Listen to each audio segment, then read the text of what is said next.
I'm going to share my screen.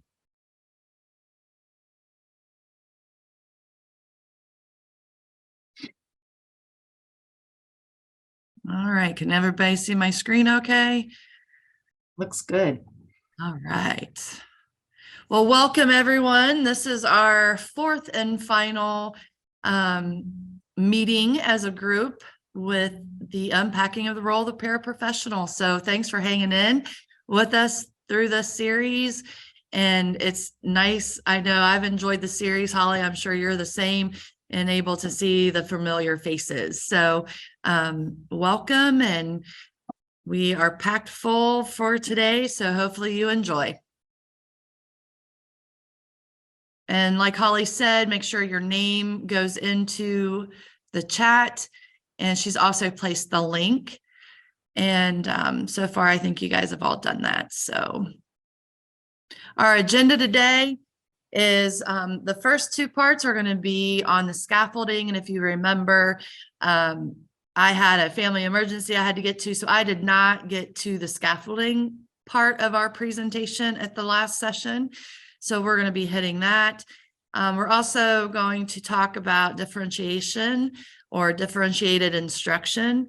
And again, these are really large topics. So I'm just kind of hitting the high points. So if you have questions throughout, just put it into the chat and we'll get to you. So adaptations, strategies for supporting all students, and that low incidence of disabilities. And then we'll have our wrap up and evaluations. So with that, I think we'll go ahead and get started. Our review from the last session was, if you remember, we went through that instructional cycle, the culturally inviting classrooms, assets-based, and universal design for learning. So that was kind of our last session. And now let's talk about all things scaffolding. So if you think about building construction, right, when you have contractors working on a building, you will see sometimes those scaffolding up along the building. And why do they use that? They use that to provide support for their workers. It functions as a tool. It extends the range for the worker, right? Where they normally couldn't reach places, this allows them access. And it allows workers to accomplish a task not otherwise possible. So again, if they're 5 stories up, without that scaffolding, they wouldn't be able to attain that work on that upper level. And it's used to selectively aid the workers where needed. So that's kind of building construction. And here's that educational definition. And it does, it's kind of, sorry guys. So it's basically referring to a variety of instructional techniques used to move students toward that stronger understanding and ultimately greater independence. So when we think about education and educating a child, we always want them to be as independent as possible.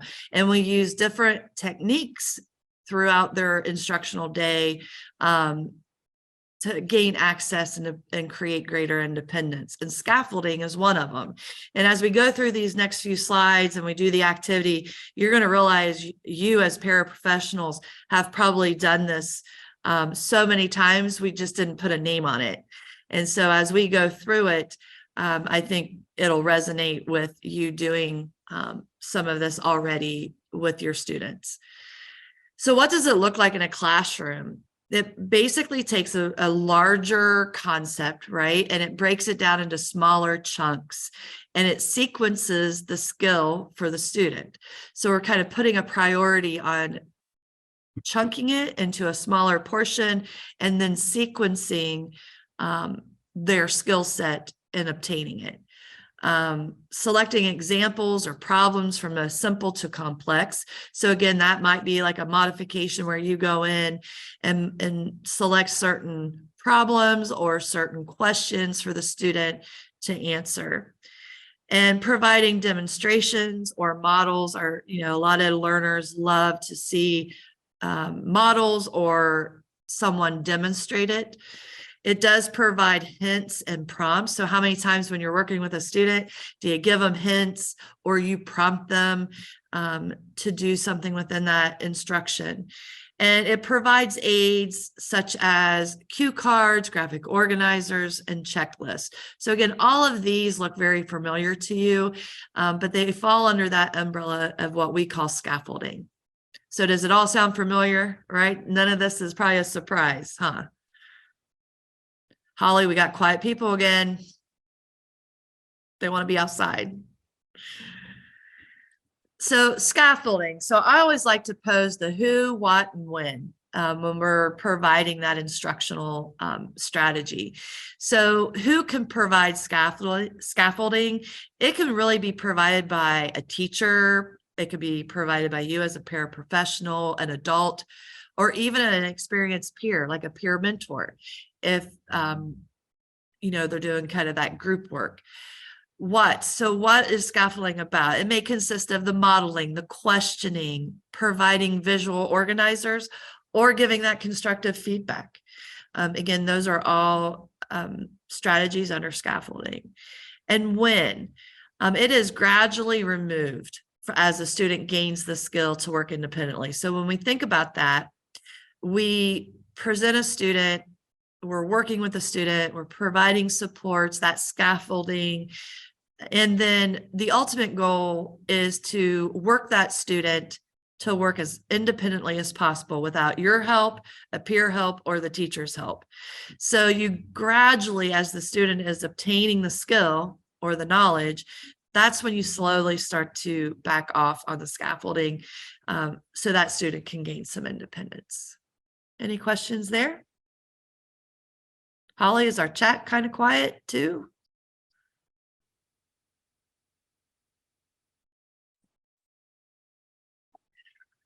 All right, so here are some examples of scaffolding. We have that advanced organizer. So anything that has a flow chart to it, outlines or diagrams, those are examples of scaffolding.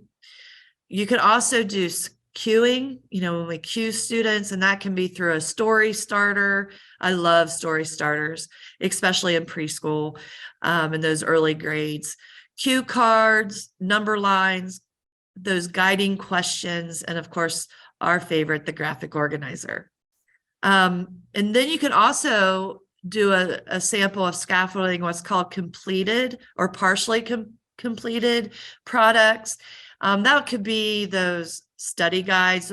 We used to call them in district, when I was in district, guided notes, right? Guided study guides where there's information and students just have to input certain words. So they're not overwhelmed with the amount of writing for notes. You can also have partially completed outlines. Students really struggle sometimes with creating an outline from scratch, and depending on how their disability impacts them. So having those partially completed outlines, again, gains access to the curriculum and provides some support for the student. So those are just some of many examples of scaffolding. Holly, anyone there that you want that maybe I don't have that you like, or you think that looks pretty good? There's so many.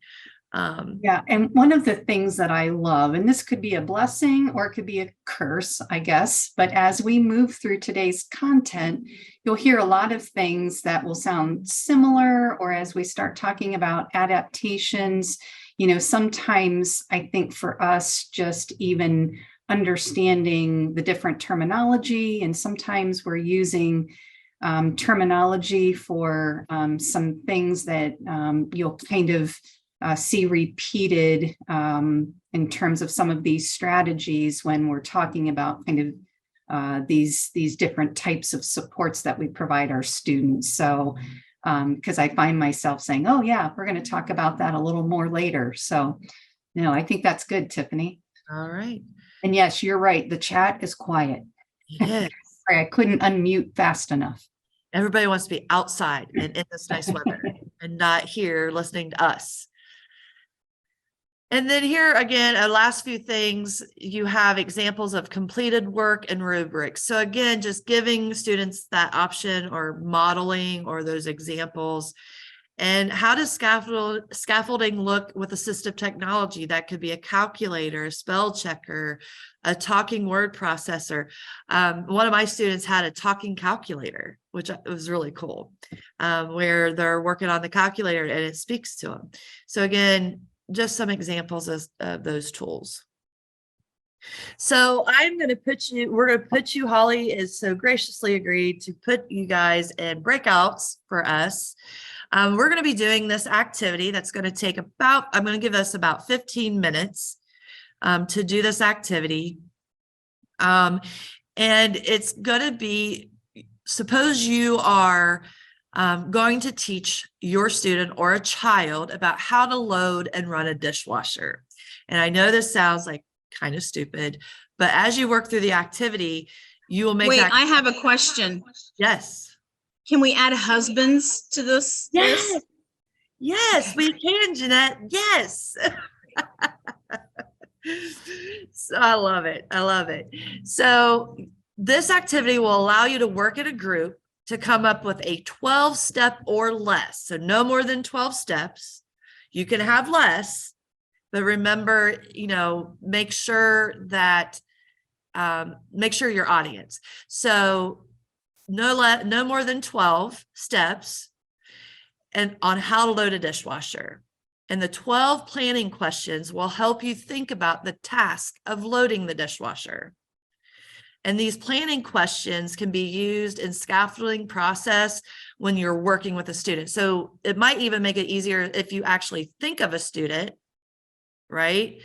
And that you work with and how you would teach them to do this, to do a 12-step process. Any questions on that?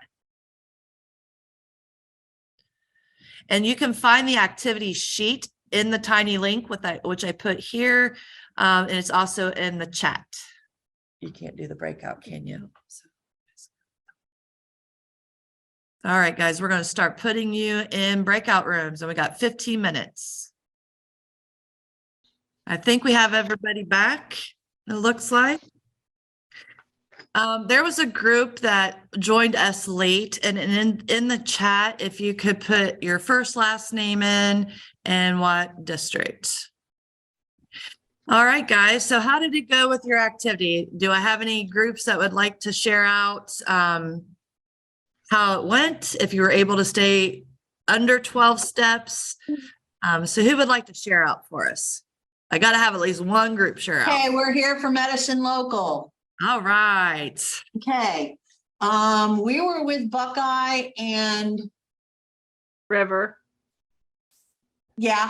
Joe Winkler. And her Christmas tree, that's a bunny tree. I love We how came it up- changes the seasons, right? Every time Yes. I've had one of these, I've seen a different season. Yep. Okay, we came up with 10 steps. Okay. Our first step was to explain how the dishwasher works and sanitizes. Second was to talk nicely and explain rinsing dishes. The third step was to rinse. Fourth step was to open the dishwasher and explain the inside. Fifth step was explain how to load it.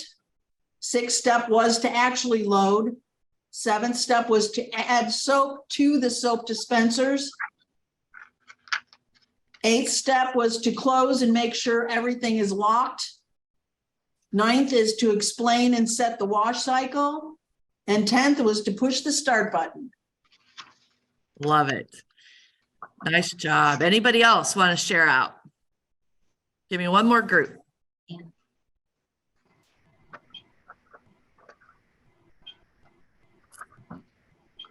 Hi, it's Amanda from Belair Elementary. Hi, Amanda. Hi. We came up with 7 steps. Okay. Our first one was to rinse the food or whatever is off of your plates and bowls and cups.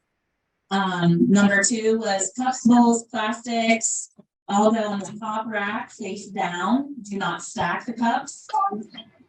Our third one was pans, plates, go on the bottom. Fourth was load the silverware into the silverware tray. 5 was insert a pod or a dishwasher tab into the thing, or the yeah, the thing that holds it and close the door. 6 would be to close the dishwasher door and lock it. And 7 was to press the on and whatever cycle, either normal, heavy, or light. All right. So doing this activity, now I want you to think about what scaffolding technique would help a student with all of the written, right? So we've given them 10 or 7 to 12 steps, but what if it's a child that has a hard time recalling, right? Remembering all that verbal. So what's a scaffolding technique that you guys might use? Pictures. Okay. What else?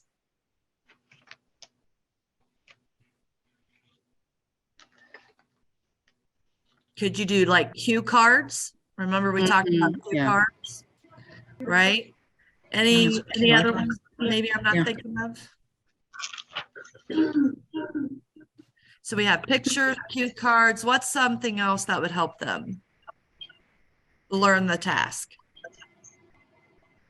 Well, I would just probably even break the task down even more. And so like, maybe just do the first couple things for a while, and then we'll move on to the next thing. Excellent. So, break it down even then. Yep. And, I started my career as at a boarded DD school, right? So it was all very significantly handicapped children. And I taught the older kids. So trying to do this activity, right? Trying to teach them how to load a dishwasher or how to mop.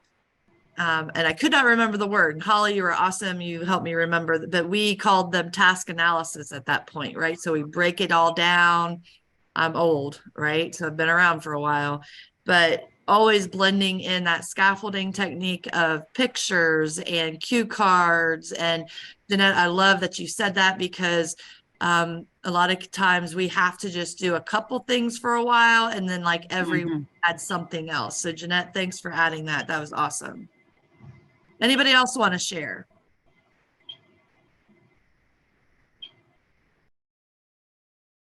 All right. Nice work. Okay, so these next few slides, like I said, we were going to talk about differentiation, and this is just a very, very broad overview. So if I go too quick, stop me. But again, just talking about all things differentiation, which is a wide variety of different teaching techniques. And it's not just for special education classrooms. This is across the board, gen ed, resource rooms, but finding a variety of teaching techniques and lessons that educators use to instruct a diverse group of learners that maybe are in one setting. So there are certain sections of differentiation that we look at. And so part of differentiation, we look at the process or how the lesson is designed for the students, content, the specific reading, research, or materials students are studying. Then you have grouping, and that's how students are arranged within the classroom or paired with other students.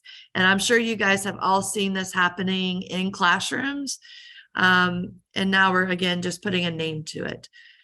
Practice. How do the teachers deliver the instruction to the students? What is the end product? The kind of work that students will be asked to complete. And finally, that assessment and how teachers measure what students have learned in the lesson. So those are your 6 elements of differentiation. And so now these next slides, we're just going to kind of touch base on each one of these 6 elements. And first is that process and how the lesson is designed for the students. And it really does mean how the students interpret the content and ideas that are outlined in the curriculum. And each student needs time to really think about the new material and make sense of it. And it's important to ensure that the activities are meaningful and is prompting new learning. So again, this is where you might see a new content being rolled out in a classroom, and some of our students may really struggle when we just kind of blow through that instruction, and our students are still trying, there are some students that are still trying to make sense of it, process it. So we really need to be aware of how quickly the pace of the class goes, and to ensure that all of our kids have time to really process that. It also means we should match the student's readiness level. So again, you have all these different types of learners, and sometimes that sit and get, right? So just lecturing and not doing, students really struggle with. I know as an adult, I struggle with that, right? And here we are doing a virtual training, and it's sitting and getting for 2 hours. So that's why Holly and I have tried to do some activities. So again, capturing everybody's learning styles. It's also a formative assessment opportunity for teachers to monitor students' progress. So again, finding things that reach them and at the pace for them. So that's all processing. Now let's talk about grouping and how students are arranged in the classroom or paired up with students. You may see teachers group students by different ability levels, where you maybe in one group have a really high learner, kind of your average learner, and maybe a learner with special needs or needs accommodations. So again, every teacher groups students differently. I taught high school, so I was always grouping, like there were certain kids I just could not group together because of the social interaction. So teachers do a lot of flexible grouping, and some days it looks different than other days. So, and I'm sure you've seen that in the classroom as well. Any questions on the first two elements? And what are the benefits of that flexible? And I love this kind of outline of flexible grouping. The benefits is it does promote those social skills. There are kids that really, really struggle in that group setting. We see this with our kids that, especially on the spectrum, right? They would prefer to be alone and not work in a group. So sometimes we even have to do a little bit of scaffolding them into a group setting, kids that really struggle working in a group. It does increase confidence because they do have something to provide the group. It also teaches our kids how to work as a group, right? It's a job skill. They go out on the job, they need to learn how to work with people from different backgrounds, different ability levels. So it is a moment to give some real life experiences. It does promote on-task behavior and attention. You can't just group them and not give them a task to complete, or they're going to run that group. And then you find out real quickly which students can't be grouped with which students. So again, I'm sure you've seen all of this in action in a classroom. It does teach personal and social responsibility, teaches them how to collaborate with one another, and it really does create a sense of classroom community. What about planning? When does grouping benefit the students? So really thinking about, when do we do the flexible grouping? So when does it benefit the student? How does it, or when does it facilitate instruction? Which activities lend themselves to group work? And how do you determine group membership? So when I would ever run groups, or when I was coaching teachers, I would always tell them, give them a job. Each person in the group has a job, right? They have a membership. And so that's what that is. So you may have seen teachers provide a rubric and what each team member is supposed to do. So always give this group a group membership, or what they are supposed to do in that group and what role they play. Any questions there? Then we have to give the kids, another element is that practice and how the teacher delivers instruction to the students. So in order to differentiate instruction using data, educators should adjust the whole group instruction to meet broad needs of the entire classroom. So, and we need to present that whole group in different ways to hit all the learners. Teachers do this very naturally. I've seen it done. I'm sure you've seen it done. And some teachers do it naturally and effortlessly. And it's very apparent when you go into a classroom and you see this process happening. They know each type of ability in their classroom, and they gear their instruction to meet all the needs of their kids. They're strategically grouped learners to differentiate instruction based on shared needs. Sometimes you may see a teacher provide 3 different type of activities for different ability groups. They may be grouped and working together, and there may be kids in that group all working on a similar sheet but different to meet their needs. And I'm sure you've seen that in action as well. We also look at create individual learning pathways to support unique needs. Again, if a student maybe can't write out a step of a process or an activity, could they draw it? Could they verbally tell you?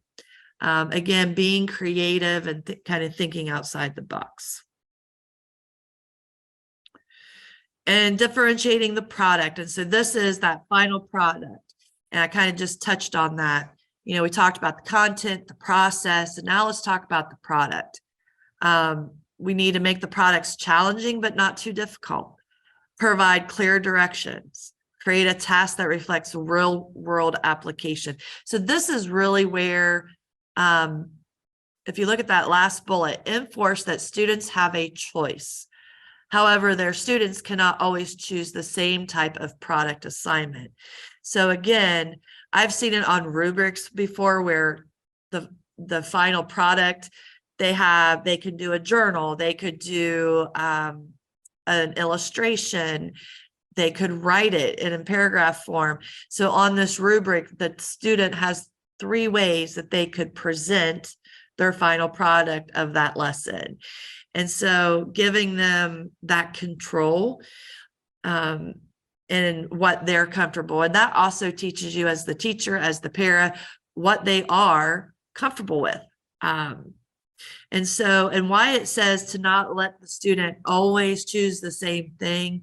It was kind of like what I talked about earlier is we have to push them sometimes into that gently, scaffold them into trying new ways to provide a product, just like we would have to slowly scaffold maybe an autistic child into a group activity. Any questions there? Has anybody seen any of these elements in place in the classrooms you're in? Anyone want to share before we move on? No one wants to share.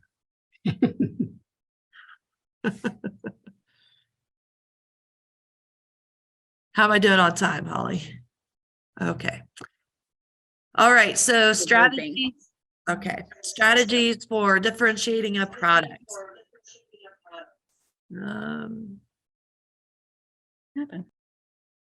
All right, so we have tiered products. We have a tic-tac-toe method. So the tiered products is a range of activities that are challenging for students and are at different levels. And I talked about a little bit about that. The tic-tac-toe method of offering students a choice in a product based on the student's readiness, interest, and learning profile. Students are given a 9-cell table. I have not seen the tic-tac-toe like used. I know it's a method that some teachers, do a lot of, but I've not really seen it. Holly, have you ever seen the tic-tac-toe process in place before? No, I have not either. Yeah. It's been years since I've seen it done. They also have learning menus or a choice board, right? Offering students 4 to 6 options for producing a final product. And I just kind of talked about that a little bit. And then the raft, which is the role, audience, format, topic. So basically it's a sheet and it has columns and it specifies the role the student will adopt, audience to address, and format of work and topic to be addressed. So in other words, this can also be done in a group and assigning group members certain parts of the raft, right? So again, that's just kind of looking at differentiating strategies. I think I would like to see that tic-tac-toe though. It sounds interesting. Because Well, you can and all of your learners. maybe too, Tiffany, as if there are others, thinking about moving forward, we kind of said that these series that we're doing this go around is really to help us set the stage for next year and how we might offer recorded sessions, maybe that are, let's say an hour in length, but and I guess a little more in depth on particular things. So as you have participated over these 4 days, or depending on how you've been able to participate, some of these strategies or some of the things that we're sharing with you, if they're of interest where you want us to spend a little more time or dig a little deeper, that would be, we would love to have that feedback in the evaluation. So yeah, please, that might be something that we include moving forward. So yeah. Yeah, thank you. Yeah, I think that's been the hard part because we've had such broad topics for this 4-part series, and it's so much deeper than just what we've presented. And I like that idea of maybe digging a little deeper and expanding on some of it. And that's where you as the participants can really give us some good feedback. Especially if you've been with us for the whole 4-part series, are there parts of the series that you really would have liked to, dive deeper? Was it data collection? Could it have been functional behavior assessments, differentiation, whatever? When you go to do the evaluations today, if you could give us that input of some things that you would like us to dive a little deeper in that we've already covered broadly, that would really help Holly and I as we structure professional development for next year, for sure. The last part, and then I'm going to turn it over to Holly. The last element is assessment. And this is where it is a challenge for teachers to really kind of give up that control of offering different types of assessments for different ability levels. And I think, we always have to keep in mind, we don't dummy down the curriculum and we shouldn't dummy down the assessments. But that being said, we need to have assessments offered to our different types of learners and different ability levels that is testing their knowledge that they can access. And so there is a story here, and I'm going to give you a quick one, then I'm going to turn it over to Holly. But and when I was in district, I had a science teacher, and he was very regimented at the high school level. Biology, he had but he did have biology and earth science that he had to teach our kids. And he had really high gifted students and IEP students all in one classroom. And he was really frustrated. He was frustrated with all things. And he had already started naturally differentiating the instruction and the product, right? The assignments, but he was really struggling over giving any kind of different assessments in his classroom. So I worked with him over a period of a 9-week time to have him experiment on doing these assessments. And I tell you what, after him doing both differentiating the learning, the product, and the assessment, the achievement that his students, especially our IEP kids, skyrocketed. The amount of kids passing the state assessments. So it does take time, but it's so well worth it to really differentiate assessments based on the ability of your students in the classroom. And I would even, what he did was he did a higher assessment for his higher learners, right? He did a kind of the middle average, just regular assessment. And then he had an assessment for our lower kids, but was still ensuring mastery. And I think that's the important piece, right? When I say don't dummy down the instruction, the product, or the assessment, it is really going for knowledge. How do we know they've mastered that standard? And so that's how we kind of look at that differentiation of assessments. And here, I'm not going to go through this, but these are just some different ways or that differentiating assessments can happen. That you can adjust your questioning. You could do like a pre-assessment. You could do an exit ticket.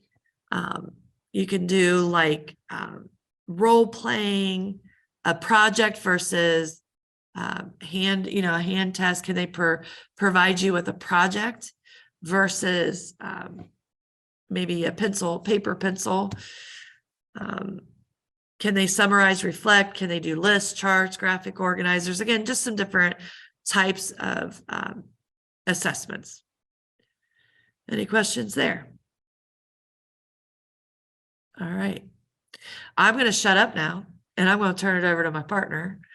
Holly, I am going to stop share, and I'm also going to stop the video. So hopefully we don't lose our technology, okay? Sounds good, friend. All right.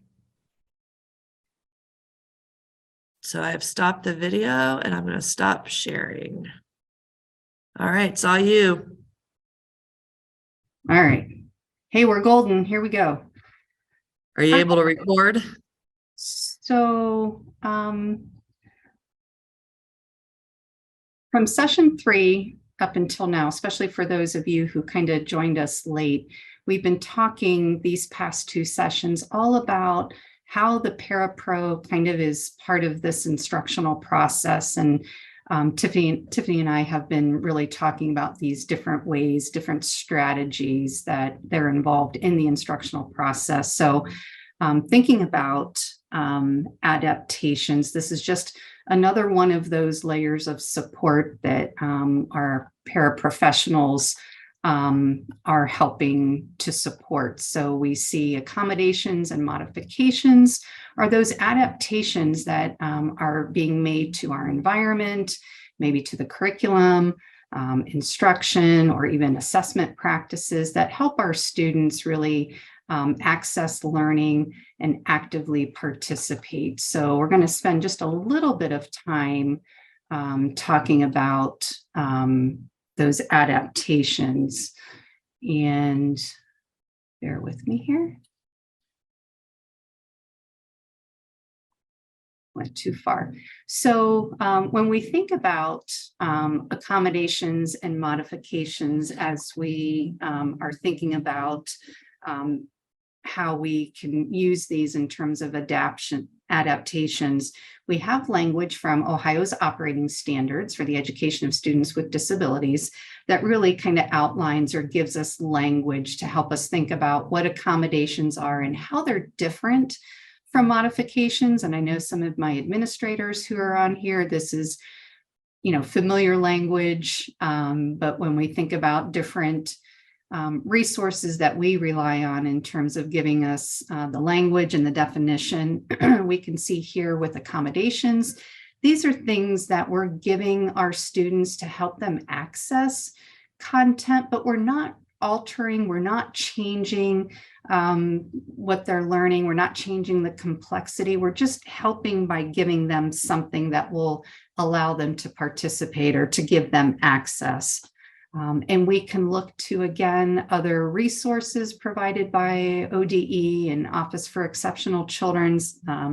We know that we have language through Ohio's Accessibility Manual that when we're thinking about state testing, that gives us language for both accommodations and modifications. We have our universal support scripts. But when we think about different ways that we accommodate for students, and some of this language or some of the examples probably will sound very familiar because Tiffany kind of hit on some of these things earlier. But we can talk about different charts. Some of our students are needing extended time or more time than what a typical student does to learn information. Sometimes it's maybe they need a fidget. So we're giving them things to maybe hold so that they can participate actively.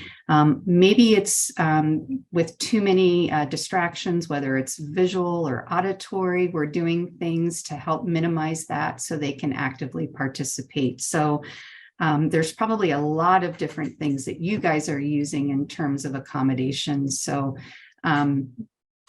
that's kind of one aspect. And then we think about modifications. So and when we think about modifications, these are things that we're changing to the content in terms of what our students are expected to learn.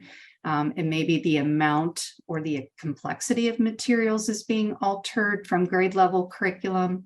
And you can see there in the definition when an instructional or curriculum modification is made, we're either changing specific subject matter or the performance that's expected is being changed. So modifications of the curriculum, they go on to clarify, result in the child being taught the same information as same age peers, but with less complexity. So they give those definitions for, or those that definition with clarifiers for modification.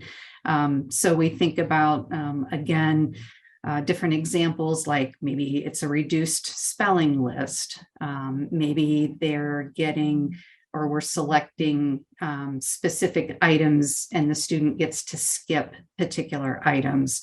Or maybe we're using Ohio's Learning Standards Extended.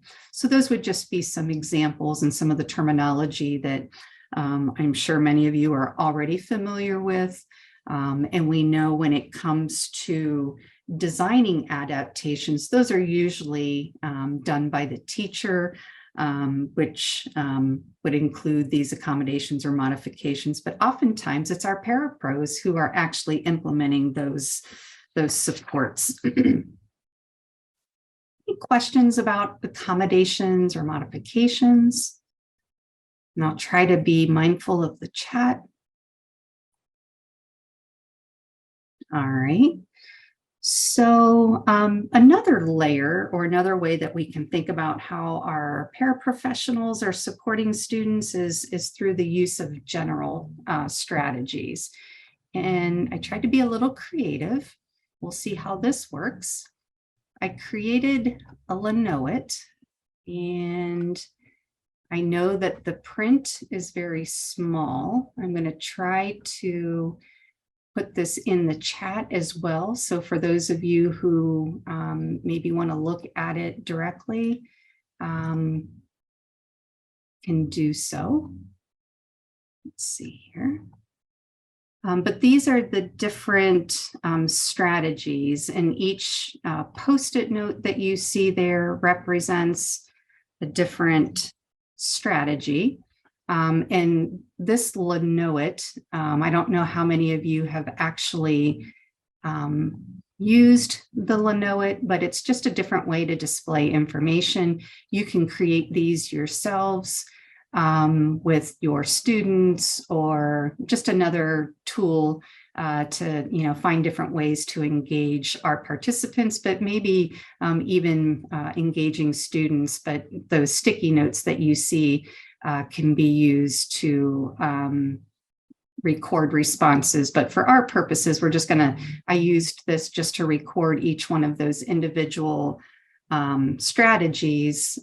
This language comes specifically from OPEP in terms of their guidance or their resource tools that they have provided us with. So you can see focus on strengths, extend time on task, teaching organizational skills to everyone, asking the student, presenting limited amount of information on a page, making things concrete, keeping expectations high, using movement, changing the materials, using a timer, offering support, breaking tasks into smaller steps, pre-teaching, and peer support. So what I thought we could do is to really just on your own, and I know some of you are sitting in your group, maybe taking a look at some of the descriptors for each of these, and really maybe just think about one student that you're currently supporting and how many of these different general strategies are you currently using with your students. So take just a minute to kind of peruse those and read those. And if you want to keep count of how many of those strategies you're using with that student, and we could report out.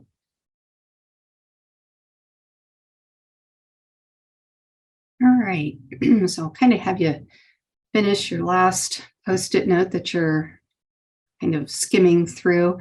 Anybody want to talk about any of these strategies or how many of these strategies you're using for that student that you had in mind that you're currently working with or supporting? You can drop it in the chat, you can unmute. Hopefully, as we've been progressing through even just today, some of the information that Tiffany shared, and even thinking about the last slide when we were talking about accommodations and modifications, there are items here that we've kind of already talked about under different umbrellas. So yeah, again, our intent is just to familiarize those of you who maybe are not our seasoned or veteran parapros, but to just make some of those connections. All right, so I'm going to go back. Hopefully everybody can still see the PowerPoint presentation. Well, Laura put a comment in the chat. I'm going to grab the chat here for just a minute. Laura says, I love to see peer support. It reinforces a lesson for both students, the one that lends the assistance and the one being assisted. Thank you, Laura. I appreciate that feedback. And we're going to talk a little bit too about natural supports. And so when we think about that peer support, you know, even once students leave our school buildings and they're out and about, just how important to build those natural supports around for our students, and that you know, they're the ones that are actually helping to provide some of that support instead of us always kind of adding to the environment or putting some of those pieces in place. So that peer piece is huge. Thank you. All right. So now we're going to spend a little more time talking about our students with low incidence disabilities. And we know that our OPEP partners have really kind of identified some of these competencies that paraprofessionals are needing when we think about our students with low incidence disabilities. And I think before we even talk any more about low incidence disabilities, I'm curious, when you hear that term, what does that mean to you? You can drop it in the chat or you can unmute, but what does low incidence disabilities mean to you when you hear that term?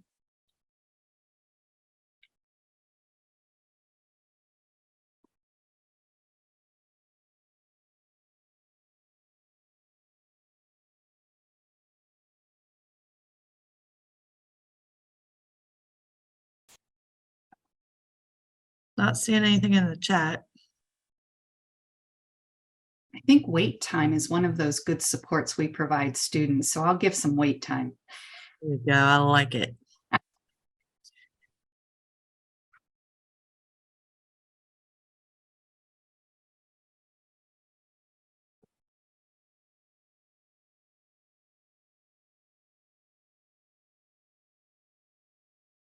How about this? I'll offer the definition that's included as part of IDEA, Individuals with Disabilities Education Act. A visual or hearing impairment or simultaneous visual and hearing impairments, a significant cognitive impairment, or any impairment for which a small number of personnel with highly specialized skills and knowledge are needed in order for children who have that impairment to receive early intervention services or a free appropriate public education. So it's really those students who present with some pretty significant challenges. And I would offer to say, probably back in the day, we didn't hear a lot or as much as we do today about students who have autism or who've been identified educationally with autism. That certainly, I think, is a growing diagnosis as well as educational label or the use of. So even thinking about our own classrooms, our own districts, maybe we're seeing different impairments when we think about that definition that we just heard. So as we move forward, we're really thinking about those students who really need lots of different types of supports based on some of the needs and some of their exceptionalities. So these were some of the competencies, again, that were referenced in terms of these are the things that our parapros that we should be able to help our parapros when we think about our students with low incidence disabilities. We want to be able to make sure that they understand non-linguistic modes of communication being used. We want to make sure that they're able to help the student gain exposure to words and numbers and incorporate into daily activities, supporting the use of augmentative and alternative communication skills, and thinking about other assistive technology that the student might need, how we help to provide those consistent routines and thinking about the interactions with students, and then really understanding students' needs for specialized supports. And so the next few slides that we go through is really about making connections to these competencies, recognizing that not all of you are supporting necessarily students with low incidence disabilities, but many of you maybe are supporting students with low incidence disabilities. So we wanted to make some connections and give you some tools and know that as we share this information back out, not only will you have the handouts, but in the information that's provided to our special ed directors, we'll include some of these other resources that I'm going to be referring to outside of just the handouts. So hopefully you'll find some things that either are new or different ways or different strategies that you can use or share with your team. So, all right, we are this first page or this next slide actually makes direct connections to that one of the very first competencies that we talked about, addressing understanding non-linguistic modes of communication that the student uses. And again, we know that these decisions are made by your instructional team, but really thinking about how we support communication. But I'm curious, how many of you have ever heard of the Communication Bill of Rights? We'll start there. You can drop a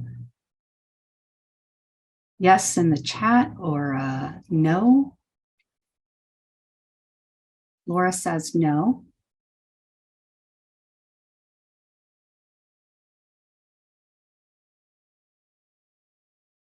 Okay, so a key factor in helping a person learn and use a functional mode of communication is that person's communication team, that they have this positive disposition. And so we want to make sure that everyone on the team believes that the student has the ability and actually has the right to communicate and actively participate in their community.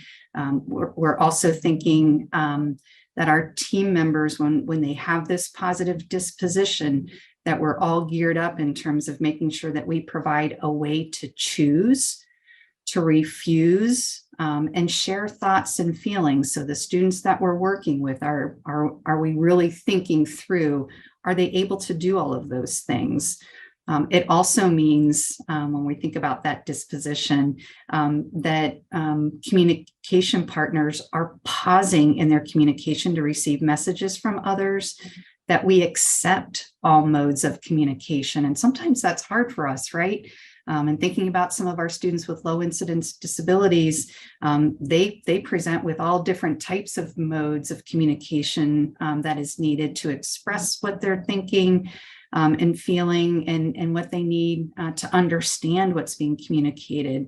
And also that we provide wait time for communicators to develop their message. And again, in our busy world, sometimes that's not easy to do. And so another aspect, or our goal, is to support communication for all, so that each team member develops a positive disposition, and is to know the rights of individuals to communicate. So this kind of goes along with, I'm going to share the Bill of Rights with you. But if you're looking at the slide, all people with a disability of any extent or severity have a basic right to affect, through communication, the conditions of their existence. And beyond the general right, a number of specific communication rights should be ensured in all daily interactions and interventions involving persons who have severe disabilities. So I'm going to do a new share screen. Bear with me here. And I'm going to pull up, this was one of your handouts. But what I'd like for you to do on your own, and hopefully what I read at the top is actually, or what I read on the slide is actually on top of the handout that you're hopefully seeing right now. But there are 15 specific items. And one of the things that I would like you to do is just read through all 15 items, whether it's from my screen or from the handout that you already have, and just reflect on those 15 items. And then I want you to really think about which one of these really resonates with you, or really, I don't know, for me, when I first read this, really made me stop and pause. But think about which one of these really resonates with you, or causes you to think a little more in depth about that. So I'm going to be quiet and give you an opportunity to read through those.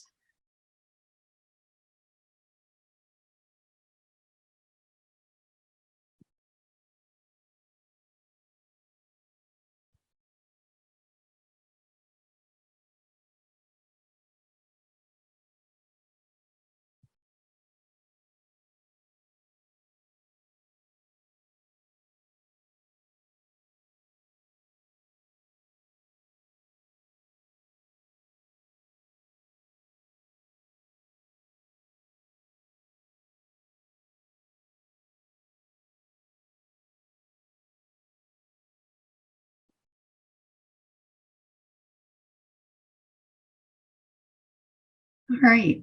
Any reactions that anybody's willing to share, or thoughts? It's sad that any of these even have to be put in writing, because they're basic human rights. Yep, for sure.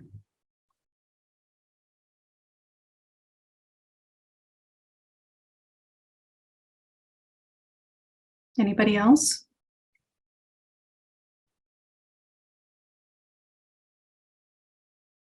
Laura says the Communication Bill of Rights slide is still up. Were you going to change the slide? Oh, I am so sorry. Here all along, I have 3 different monitors going. So here is the actual handout if you didn't see it before. Thanks, Laura. You should have hollered earlier. As I read through it, I think about our students who are nonverbal and how frustrating for them it must be to not be able to communicate effectively. Yes. And a multitude of truly. Yeah. And we had, I know when I was director in our preschool program, I had the opportunity to work with 2 students in particular who eventually, they were nonverbal, but we kind of went through the process of getting eye gaze systems in place. But you all know as well as I know how long some of those things take to put in place for our students. So, you know, as I read this list, and just as you said, you know, just how frustrating it must have been, and really not knowing what those children were capable of even then. Without being able to give them or establish those modes of communication for them. So thank you for that. Anybody else?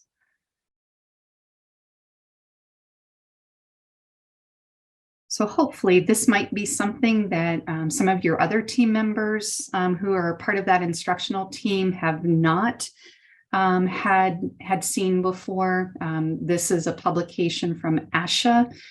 If you're looking at your handout, you can see it, the website there right at the bottom. So, all right, I'm going to jump back to our PowerPoint.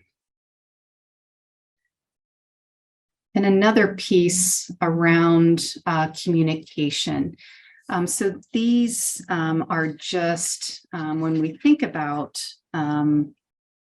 different ways that our students are using to communicate, you know, a lot of these ideas aren't new to you. Oops, did it again. Hopefully you can see the ways of communicating slide that I have presented here on the PowerPoint. So, you know, whether it's using body language and facial expressions, you know, all those different physical representations that are being used, maybe done purposefully towards another, or maybe it's just a reaction.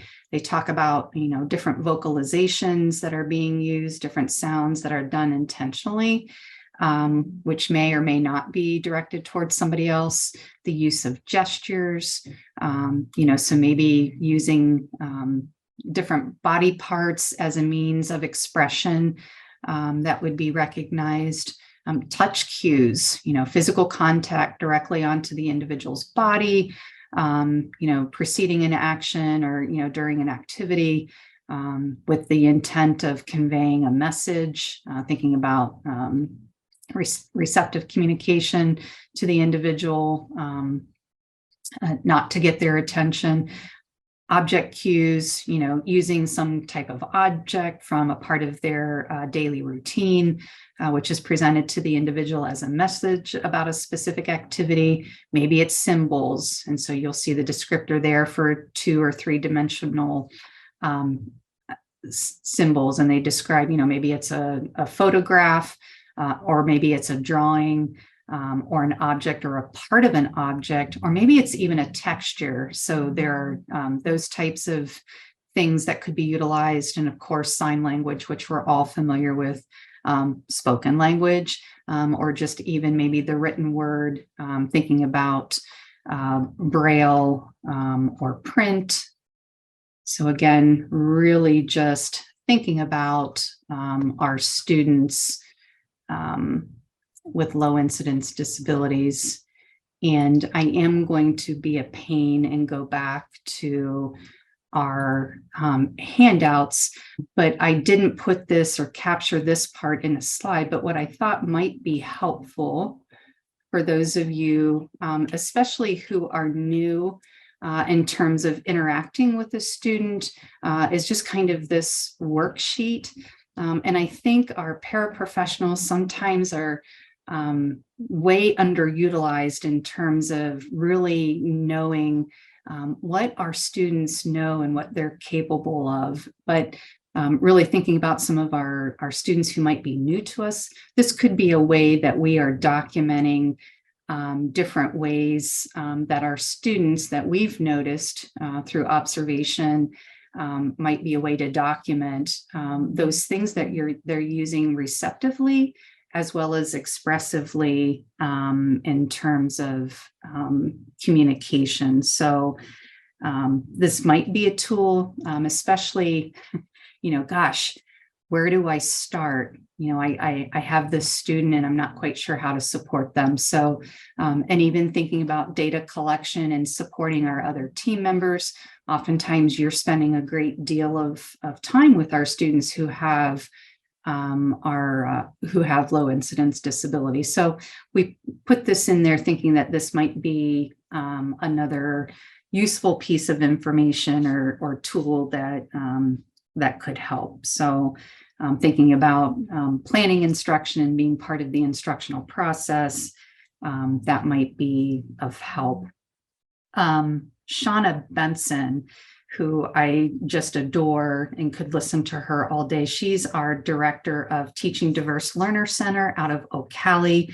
And she said our goal really should be that all students have an established mode or modes of communication by the 3rd grade. So again, even thinking back to some of the students I worked with, I know some of the time that was involved in terms of getting those established modes of communication in place was certainly a challenge. So, but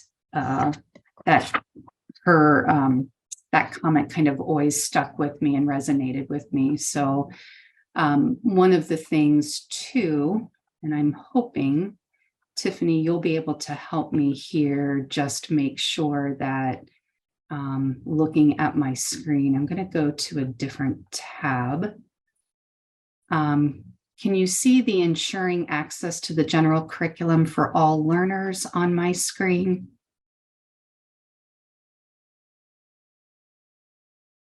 Laura gives me a yes. So these are other online modules that I just, especially because I have some administrators here on, and I don't know how many folks know that these exist, but these are all literacy based. And so some of the tools that we're sharing with you have actually come from this particular resource. And look away if this makes you dizzy.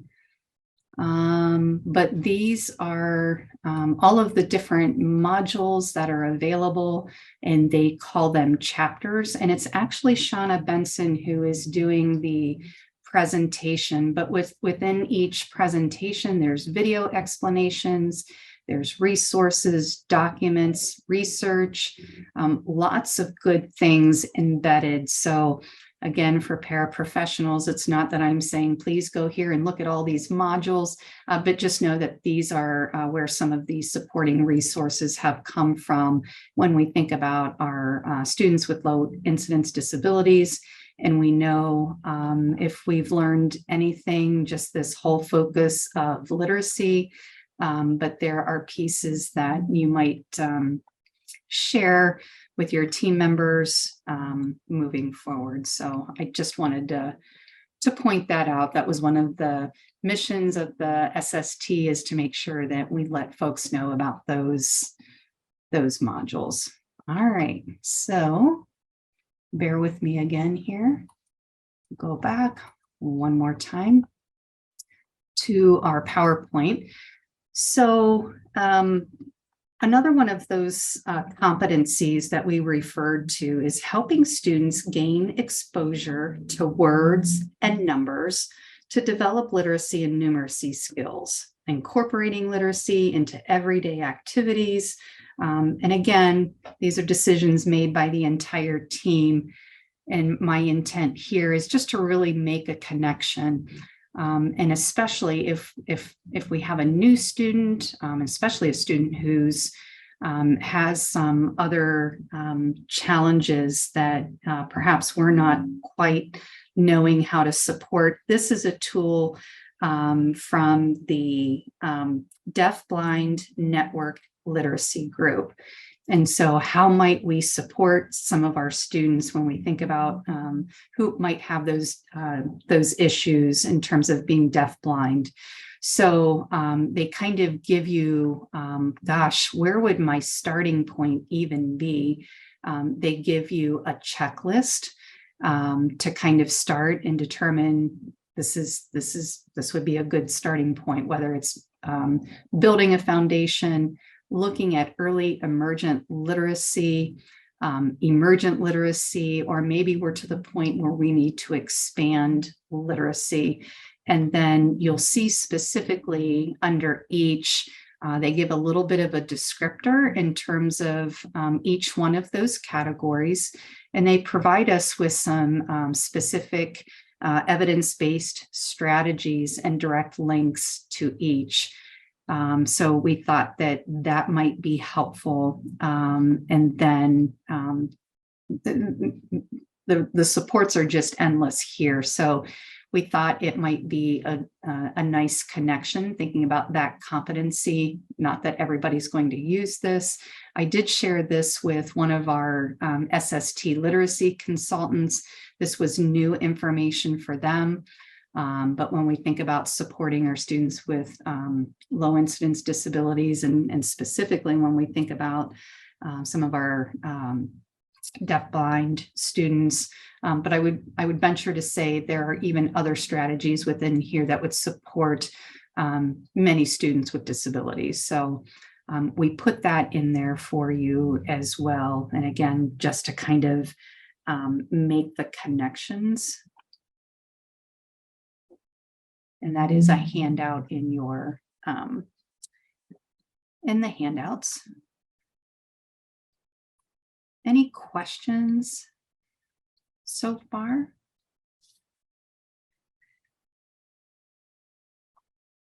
All right, so now we'll talk a little bit about assistive technology. In one of those competencies, we talked about how do we support students with disabilities in their use of augmentative and alternative communication skills and other assistive technologies. So paraprofessionals oftentimes are helping students use and maintain their assistive technology. And when we think about, well, gosh, what does assistive technology mean? This is the definition that is provided in Ohio's operating standards for the education of students with disabilities. So it could be any item, piece of equipment, a product system, whether it's something that is commercially available, or that it's modified or customized, that it's used to increase, maintain, or improve the functional capabilities of a child with a disability. And it goes on to clarify that it's not necessarily a medical device that's surgically implanted or the replacement of such a device that would be surgically implanted. And they also talk about assistive technology services. So those services that directly help the child with a disability, thinking about selecting, acquiring, or using that device. And one of the things that I always like to share with folks, and I know for our administrators and for some other team members who are, I guess, a little more familiar with assistive technology, this might be an old hat. We've shared this before, but thinking about our paraprofessionals who are supporting students, when we say assistive technology, there's a lot of things that kind of fall under that umbrella. And so in your handouts are all of these different domains that kind of make up assistive tech. And as you scroll through the handout, you know, a lot of the things or assistive tech that's considered under each specific area, you'll see reading, writing composition, writing, motor aspects. So all of these categories will have options available that, gosh, I think sometimes we forget that it's not just high tech or maybe some of that computerized technology that I often think about first, but oftentimes it's a lot of low tech things that when we think about trying to support a functional need of a student that kind of falls in to this umbrella of assistive technology. So again, just wanting to make the connection and to give you some more resources or tools that probably your team members are already using. So again, I would ask, can somebody unmute or in the chat? Is this something that you're seeing for the first time? Even my administrators who are on, and as you unmute or as you respond, I'll just kind of scroll through this form so you can kind of see just all the different assistive tech options that are out there and things that you're probably already using, right? So we can see communication, those electronic devices that I tend to naturally think about. Most of my experience with this has been a student who needed devices for mobility. Okay, thank you.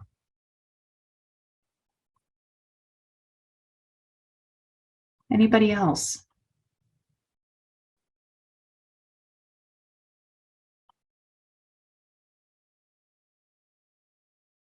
All right.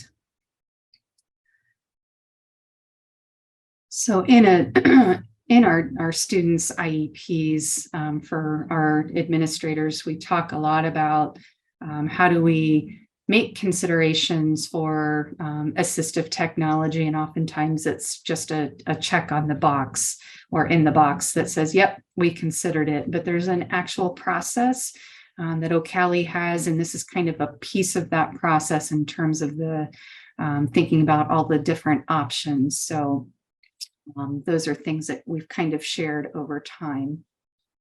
All right, well, we'll move forward here. Go back. Oops.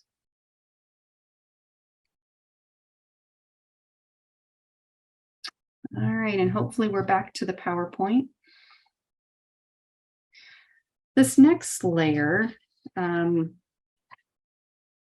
one of the competencies talked about really understanding student needs for specialized supports as determined by the instructional team. Again, not necessarily that we are the ones in charge or thinking about what level of prompting or what level of supports are needed here when we think about least to most here, but this is one of the hierarchies when we think about prompting that is used or explained by OPEP. But there are lots of different hierarchies that are described in lots of different literatures. But thinking about response prompts, we know that it's a teacher-parent behavior that's really targeted at eliciting a child to present the correct response that we're wanting. That's really thinking about the method that's appropriate for the child based on how they're able to communicate. So we're really looking at these to help increase the probability that we're going to get that correct response from the child. And we know that there's this huge continuum that exists in terms of this, what they refer to as a prompting hierarchy. And so when we think of this terminology of prompting hierarchy, it's really defined as the amount of assistance or intrusion that each prompt requires from the teacher for the child to really give us that response that we're after, right? And we really want the least amount of support or assistance to provide the student. And if at possible, over time, being able to kind of fade or hopefully thinking about the student being successful with more, or I should say less support. So when we look through those, of course, independence, the student is able to do the task on their own. They don't need our help, right? Then kind of looking at the more assistance under that indirect verbal, So we're telling the student that something is expected, but not exactly what. So we might give them, what's next or now what. And then moving to direct verbal, we're giving them a direct statement of what we expect. So, an example might be come here, put the glass on the counter. So we're giving them more specifics in terms of what we want them to do or what we want them to say. And then there's gesturing.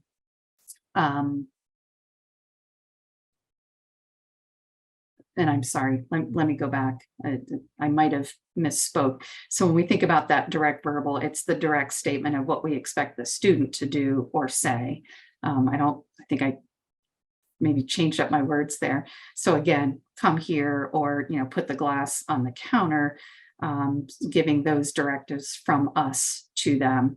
And then gesturing, I think we're all familiar with gesturing, pointing, using a facial expression or mouthing something silently, again, giving them that little bit of prompting. And then there's modeling.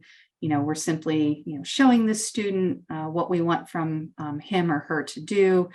Sometimes you don't want to physically touch the student in order for modeling to work.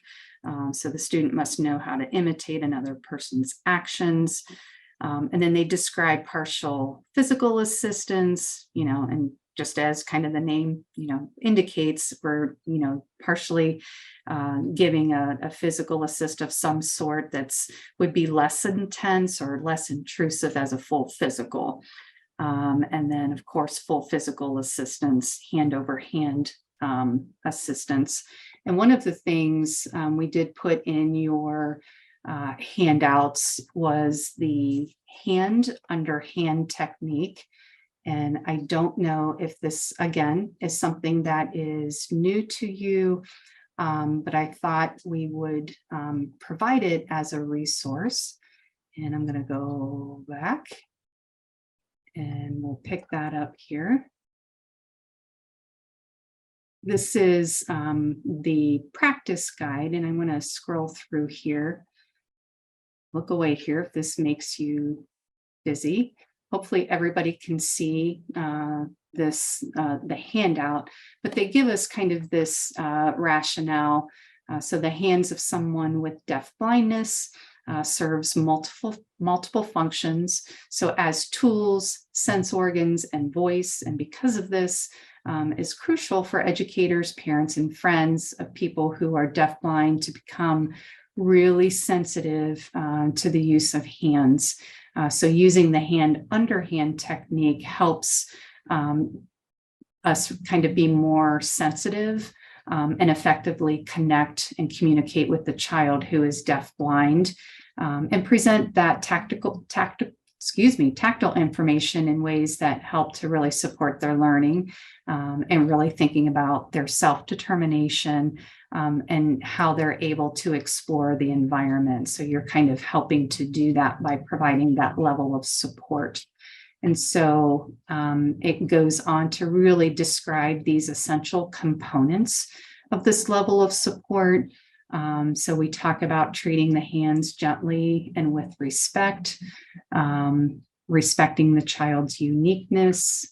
I won't read through all of these, but if you hadn't had a chance to kind of comb through some of these handouts that we shared with you, and then tactile learning activities, physical support to encourage the use of hands, and then they give you some other supporting resources here. So we just wanted to put that in there.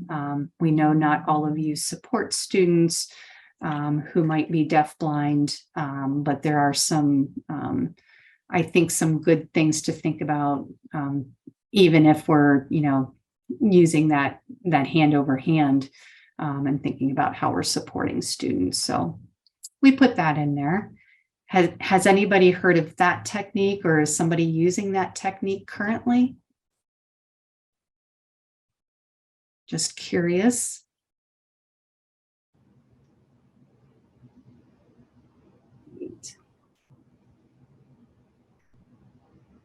Okay, so we talked a little bit about this earlier in the use of just natural supports.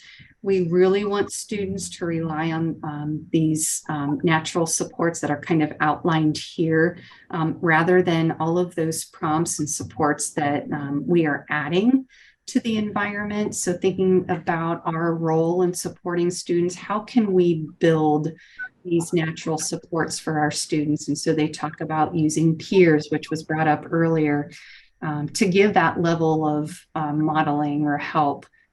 Maybe it's thinking about developing a circle of friends for the student who has severe disabilities, so that friends are providing all of that support when needed. And really when they're outside of the classroom, right? They're not within our buildings 24/7, right? Although they're with us a good chunk of time, but how do we promote that circle of friends for our students? Using our parapros, our aides, to help students in the classroom, or to help all students in the classroom, making sure that we're not focusing all attention on the students with disabilities, because we don't want to be seen as the student's particular aide or assistant when possible. Making sure that when feasible, we're able to kind of share the wealth, right, and support other students in class activities. And then having the special education teacher, our intervention specialist, or our related service providers provide support through kind of that consultation piece and team teaching. And then also thinking about community supports. How might we use others to support or to provide these natural supports for our students with disabilities, and even low incidence disabilities. Those supports are just as important. Anybody else have any thoughts or reactions to the natural supports, or something that you saw or heard, thinking about your own students that you're supporting? It's always good for their peers to be the ones that, are there. And it's not just good for our students, but it's good for their peers as well. Absolutely. Yeah. It's the students that we work with, their peers are always ready to help. We don't have to ask them. They're just ready to go and work with them. No problem. They all enjoy it. Awesome. Thank you. Yeah, it's nice when you've got that level of support and they're not even thinking twice. They're jumping right into those peers to support our students. So awesome. Anybody else? And we know that, our students aren't going to be with us forever, right? So once they leave us, we want to set them up for success so that they can be as independent as possible. But I think we all rely on our friends, right? And our family and our community. So building up those supports as much as we can for students. All right. So those were the big pieces that we wanted to talk about in terms of students with low incidence disabilities. And hopefully we gave you some resources, and I know that it won't be things that all of you will need or require, but you do have access to them. Please share with your friends, your colleagues, your coworkers, your instructional team. And again, these might be things that they already have. Again, as we said earlier, if there are things that we touched on, again, kind of using the guidance document that we've been provided from the Ohio Paraprofessional Preparation Education Program, OPEP, we kind of took their guidance document and pulled out those pieces really thinking about from the beginning, what we would want as a new person kind of to start this series, what would be most important, and then to kind of work through those other aspects. But thinking about what you need more of. We know that we have people from preschool all the way up through high school, and administrators. So if there are things that would be helpful in terms of spending more time on, please use our evaluation to share some of that information, so that when we plan for next year, we're going to use, we'll have recorded sessions that won't be live sessions like this available. And we have some thoughts currently in terms of what that will look like, but we will rely on your input to kind of shape what that will look like moving forward. And that was kind of the reason for wanting to use this format first. We wanted to hear from our parapros and our experts in this field. So please take the time and fill out that evaluation and share with us what you would like to know more of. So, and I think once you do that, unless there are questions that you have for us now, after you fill out that evaluation, we'll put the certificate in the link or as a link. And I know some of you can't access that in that format, so we will try to get that back out for those of you sitting as a group. And if you want to unmute and give feedback that way, that's fine too, in terms of just suggestions moving forward, but we still need you to fill out that evaluation. But would love to hear any feedback. And we so appreciate you all being here and being diligent. And I know there's a lot going on in your buildings right now. And hopefully, as these are recorded in the future, you can do them at your leisure.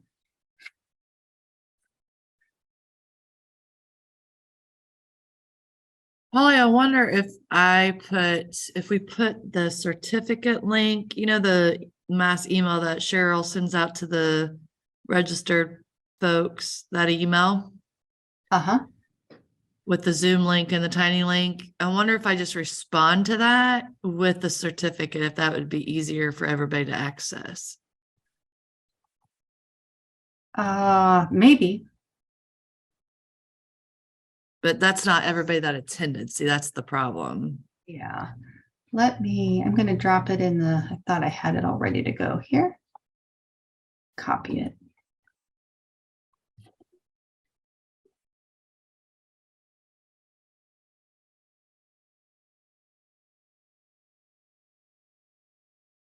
Okay. Oops. I had a private message. Bear with me. Let me go back.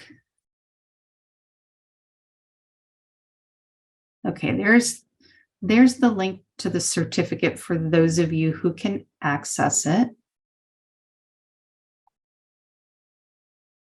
that way. And please, if there's any of you who are participating and need it in another way, don't hesitate to reach out. We'll get it to you.